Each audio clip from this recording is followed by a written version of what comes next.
որ ասում է դոկումենտի հետ խնդիր կա, Վրաստանի մեր գործընկերների հետ աշխատել ենք։ Որ վարորդը մոդենում է, հարցնում է, ասում են սպասեք։ Խի վարորդին չեն ասում, գիտես ինչ կա, քո դոկումենտները սխալ է, սպասեք։ Կամ այդ դոկումենտը երբ դզին ուղարկի նոր թողեցին։ Վրացական անցակետում 12 օր մնացած բեռնատարի վարորդն է արձագանքում էկոնոմիկայի նախարարի հայտարարությանը, թե Թբիլիսին պնդել է, որ որոշ ապրանքների հետ կապված ռիսկեր են տեսել։ Գիտեք, մի քանի օր առաջ Վրաստանի էկոնոմիկայի նախարարն էր այստեղ, ըստ էության նախարարը նշեց, որ իրենց գերատեսչության հետ կապ չունի, դա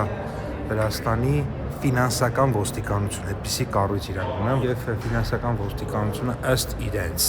Այսինքն ես իրեն խնդրեցի 5-2 օր հետո կապ հաստատեց իմ հետ եւ նշեց, որ ինչ որ ապրանքների հետ կապված ինչ-որ ռիսկեր է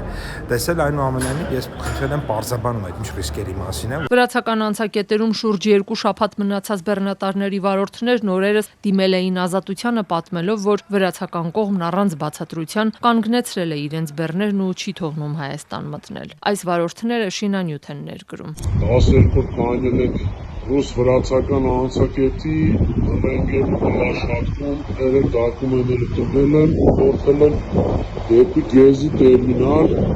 արտումները սպասեք, վերևներից հրամանը կտան, բաց կթողեն։ Մոտավորապես արդեն մի 100 մեքենա, որ մենակ տախտակ լամինատ է բարձված դեպի Հայաստան գալացող։ Եթե շատ կոնկրետ ասվի, որ այ օրինակ այս մեքենայի վարորդը այս փաստաթղթերը չի ունեցել, դա լրիվ ուրիշ իրավիճակ է,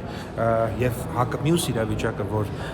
այսօր մեզ չի ներկայացվում, ուղղակի մեքենաները այնտեղ կանգնած են եւ բարձաբանում էլ չի ներկայացվում, դա ուրիշ իրավիճակ է։ Նախարար Գևորգ Պապոյանը վրացական կողմից ստացավ ի վերջո իր ճշտող հարցերի պատասխանները, թե կոնկրետ ինչ ռիսկերի մասին է խոսքը կամ որ վարորդների փաստաթղթերի հետ է խնդիրներ ծագել։ Էկոնոմիկայի նախարարությունից այսօր ողջ օրը չարձագանքեցին մեր այս հարցերի։ Նախարարի երեկվա հայտարարությունից նեղսրտած ու զայրացած վարորդներից մի քանիսն այսօր ազատությանն ասացին, Պապոյանը փորձել է անմիջապես կապ հաստատել իրենց կամ շինանյութի պատվիրատուների հետ, որ հասկանա ինչի մասին են խոսում վրացիները։ Գևորգ Պապոյանը ինչից է խաբար։ Ինչ որ մի հատ վարորդի հետ խոսացել եք, վարորդի մոտեցել ասել են, որ այդ դոկումենտը սխալ է։ Դոկումենտի համար կանգնած ես, ասում են սպասեք, ու ասում են ինչքան վաղ, ասում են չգիտենք։ Սպասեք ենքան, իջե մենք ձեզի մոտենանք խաբար անենք։ Եկ ջղայնանում են։ Պաշտոնական Թբիլիսին էլ առայժմ հրապարակային մեկնաբանություն չի արել։ Նախորդ շաբաթ Հայաստանում էր Վրաստանի էկոնոմիկայի նախարար Մարիամ Կվրիվիշվիլին, սակայն էկոնոմիկայի նախարարության տարածած հաղորդագրությունում սահմանային այսպիսի խնդիրների մասին ոչ մի հիշատակում չկար։ Վրացի նախարարը նշել էր գոհ բանակցություններից։ Վարորդներն էլ հիշեցնում են, նախկինում էլ ալկոհոլ տեղափոխող հայկական մեքենաներն էին շաբաթներով, հաճախ նաև ամիսներով մանրակրկիտ զննություն անցնում անցակետերում, այնինչ Վրաստանը տարանցիկ երկիր է ու այդ ալկոհոլը Ռուսաստանում էր վաճառվում։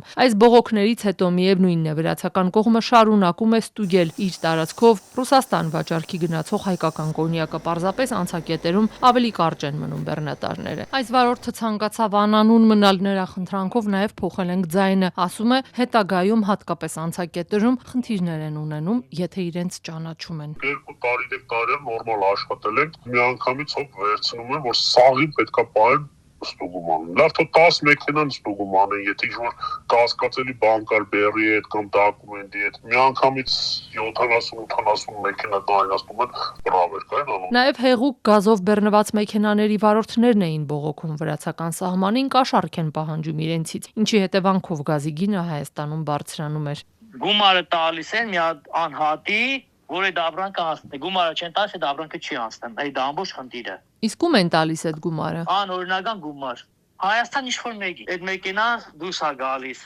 Միանգամից տալիս են, շո համաները նկարում ղրգում են, տամոժիկը բացում տեն մա որ կա այդ տվյալ մեքենայի համաները, շո աֆորմի տանում հասնում է դմա։ Չկա ասма քաշի կայնի։ Ինչև լնի համարները։ Լարսով անցնող հայ-վրացական սահմանը Հայաստանի համար Ռուսաստանի հետ միակ ցամաքային ճանապարհն է։ Սահմանին ստեղծված ցանկացած խոչընդոտ անմիջապես ազդում է ներմուծողների, գների եւ ընդհանրապես տնտեսական իրավիճակի վրա։ Ազատության այս զրուցակիցը, որ ցանկացավ անանուն մնալ, պնդեց քաղաքական խնդիր է, թեև իրենք դեմ չեն ու պատրաստ են բոլոր ուղղություններով բեռներ տանեն ու բերեն, բայց ասում են հնարավորություն չի ընձեռում պետությունը։ Գայլա Ռուսաստան դե պրոցի մեր երկիրը։ Մեր 90%-ը, 99%-ը կարելի ասել Ռուսաստանից է գալիս։ Ավելի վաղ նախարար Պապոյանը հայտարարել էր, որ դիմել է իրավապահներին տարբեր խոսակցությունների եւ հնարավոր ներգրավվածությունների վերաբերյալ, սակայն ըստ նրա որևէ վարորդ կամ ներմուծող պաշտոնական հաղորդում չի ներկայացրել իրենցից պահանջվող կաշառքի մասին եւ այս հարցը զարգացում չի ստացել։ Վարորդները հակադարձում են պետական կառույցների հնարավորություններն ավելի մեծ են ճշտումներ անելու համար։